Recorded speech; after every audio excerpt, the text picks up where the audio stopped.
Salut tout le monde, c'est Yvan et bienvenue dans cette nouvelle vidéo. Alors la thématique de cette vidéo, ça va être un dégât des eaux. Donc qu'est-ce qu'il faut faire quand on subit un dégât des eaux? Alors il faut savoir qu'il y a deux types de victimes, entre guillemets, dans un dégât des eaux. Il y a le voisin du dessus, voilà, il a des tuyaux qui pètent, il se retrouve avec une fuite d'eau monumentale chez lui. Donc ça déjà, bon, c'est un dégât des eaux. Ensuite, il y a vous qui êtes en dessous et du coup, vous subissez ce dégât des eaux parce que vous avez une tache d'humidité qui apparaît donc sur votre plafond. Donc là, vous êtes donc la deuxième victime entre guillemets. Donc avant de commencer cette vidéo, avant de rentrer vraiment dans le vif du sujet, si cette vidéo vous apporte quelque chose d'utile, n'hésitez pas à mettre un petit j'aime à la fin de cette vidéo. Je vous en remercie d'avance. Donc, on va attaquer donc dans le vif du sujet. Alors, je sais que tu t'en fous complètement de ma vie, mais je vais quand même te le raconter. Je suis moi-même en ce moment victime d'un dégât des eaux. Donc, je suis, on va dire, la deuxième victime, donc celui qui subit le dégât des eaux de son voisin, alors parce que j'ai une tache d'humidité qui est apparue donc dans un de mes plafonds. Donc, vu qu'en ce moment, je traverse cette période-là et je traverse donc le processus à mettre en place pour régler ce problème, je juge utile du coup de faire une vidéo à ce sujet. Puisque si moi-même je suis victime d'un dégât des eaux, évidemment, je ne suis pas le seul en France à être victime de ce problème-là. Donc, pour régler ce problème-là. Voilà, vous rentrez chez vous, peinard, tranquille, et puis vous apercevez donc qu'une tâche vient d'apparaître. La première des choses à faire, c'est d'aller toquer chez votre voisin du dessus.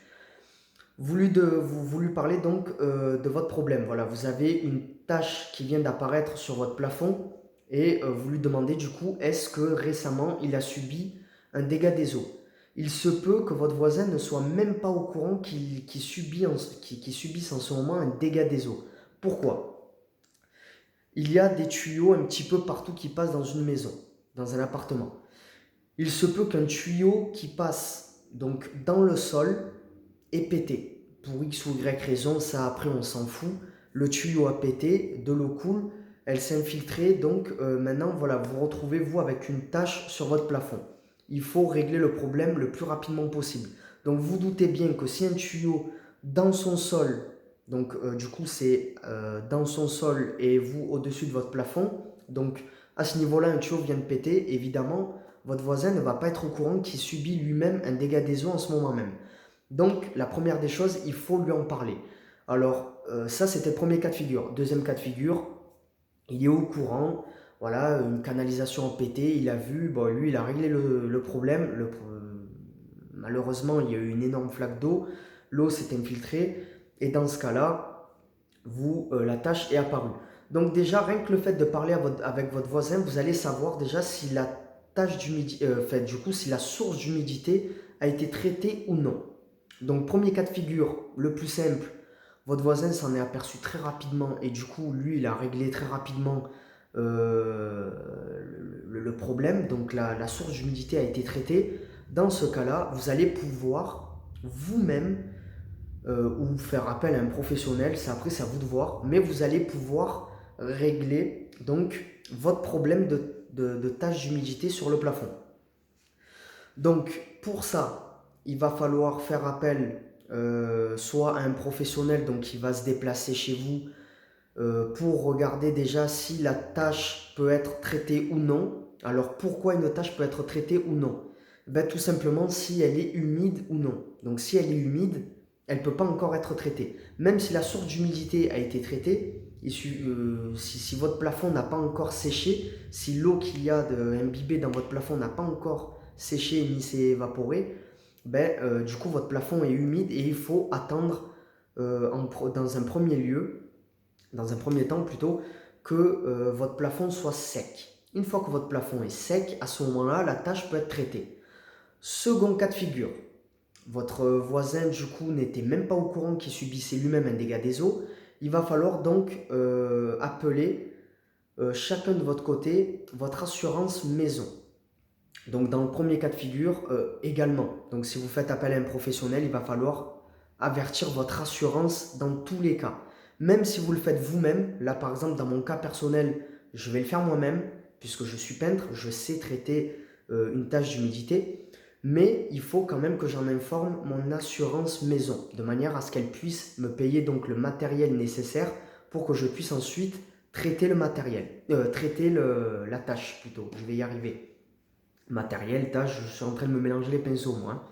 Bref, donc je reviens à ce second cas de figure. Vous appelez, donc votre voisin va appeler son assurance pour l'avertir qu'il est victime d'un dégât des eaux, et vous également, donc vous allez appeler, vous de votre côté, votre assurance et l'avertir du coup que votre voisin est victime d'un dégât des eaux et que du coup l'eau a pénétré sur votre plafond et vous a fait une auréole, une tache d'humidité. À partir de là, l'assurance, qu'est-ce qu'elle va faire?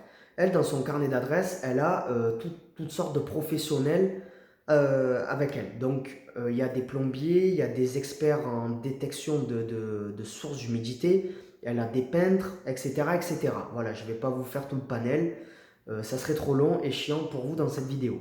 Donc, en premier lieu, elle va faire appel à un expert en détection de sources d'humidité, de manière à savoir d'où vient la source d'humidité. Ça, c'est important. Ça peut venir de n'importe quoi. Ça peut venir d'une remontée capillaire si vous êtes en rez-de-chaussée, ou en premier étage. Ça peut venir d'une infiltration d'eau sur la façade, puisque la façade peut-être a une fissure ou quelque chose qui laisse rentrer en tout cas l'humidité. Ça peut être dû à un tuyau qui explose. Bref, voilà, il peut y avoir beaucoup de cas de figure. Donc après, l'expert est là pour déjà détecter ça. Une fois que l'expert se sera déplacé, il va ensuite falloir traiter la source d'humidité. Donc là, ça va demander l'intervention d'un plombier. Donc ensuite, dans un second cas, un plombier va venir donc régler ce problème-là. Donc ça sera votre voisin qui verra, en imaginant que vous, du coup, la thématique de cette vidéo, vous ayez une tache d'humidité qui est apparue sur votre plafond. Donc vous, bon, vous n'avez rien à faire, vous avez averti votre assurance et du coup, elle va vous demander est-ce que vous voulez qu'on vous envoie quelqu'un pour traiter le problème ou est-ce que vous voulez le faire vous-même. Donc si vous avez l'habitude de peindre, comme c'est mon cas, vous allez le traiter vous-même. Maintenant, si vous ne voulez absolument pas toucher à ça ou vous ne savez pas le faire, dans ce cas-là, il va falloir que l'assurance fasse appel à un peintre. Donc le peintre va venir régler ensuite, va venir traiter la tache d'humidité une fois seulement que celle-ci sera sèche. Donc comme je vous ai dit en début de vidéo, il faut que votre plafond soit sec pour que la tache d'humidité soit traitée. Croyez-moi, vraiment mon expérience, on m'a demandé parfois de traiter des taches d'humidité alors que le plafond n'était pas sec. Je l'ai quand même fait puisque c'était la demande du client. Malheureusement, le client a rappelé peu de temps plus tard puisque la tache d'humidité avait réapparu. Et pourtant, j'avais utilisé les produits qu'il fallait pour bloquer le fond, tout ça. Mais comme je vous l'ai dit, si le plafond est humide, ça ne sert strictement à rien.